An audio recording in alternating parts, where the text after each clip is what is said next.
Sa pagpapatuloy ng bakbakan sa Marawi, may pailan-ilang sibilyang nare-rescue ang mga otoridad mula sa mga terorista.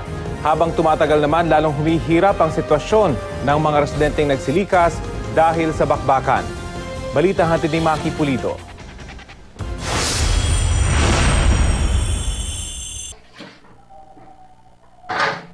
Mag-isa na lang ang construction worker na si June Abapo nang makita ng mga taga 1st Infantry Battalion sa ilog. 3 silang tumakas sa gulo sa Marawi, pero nabaril ng Maute ISIS ang isa pa at nawala ang isa pa nilang kasama. 4 na araw siyang palutang-lutang nakakapit sa mga water lily. During the rescue, may pumuputok. Pero hindi kami nag-return fire kasi delikado. Kasi the moment na malaman ng kalaban yung position natin, mako-compromise tayo, hindi natin makukuha yung rescue, hindi natin magagawa yung rescue. Kung si Abapo makakauwi na, si Joy Upong hinihintay pa rin sa evacuation center ang asawang si Muriin. Hinarang siya sa advance command post ng PNP-CIDG kahit cleared na hindi terorista. 2 linggo matapos silang makatakas kasama ang 1 taong gulang na anak. Utusan daw sila ng tubig. Magwalis at saka magkuha ng tubig. Dalhin daw sa taas ka maglinis ng banyo. Sabi ng isang source, hindi naman nila ginawang utusan.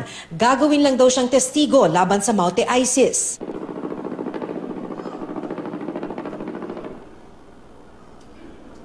Apat na 48 araw na ang krisis sa Marawi. Bago magkagera, marami sa mga nakapilang ito sa Baloy, Lanao del Sur, may-ari ng mga maliliit na negosyo o kaya may mga trabaho. Kaya masakit para sa kanila ang pumila at magmakaawa, may makain lang ang pamilya. Si Fatima Sanggila, may tindahan dati na nagbebenta ng mga cellphone at gadget. Masakit ma'am, kay naiyata, pero tinitiis lang kay para mabuhay ang pamilya.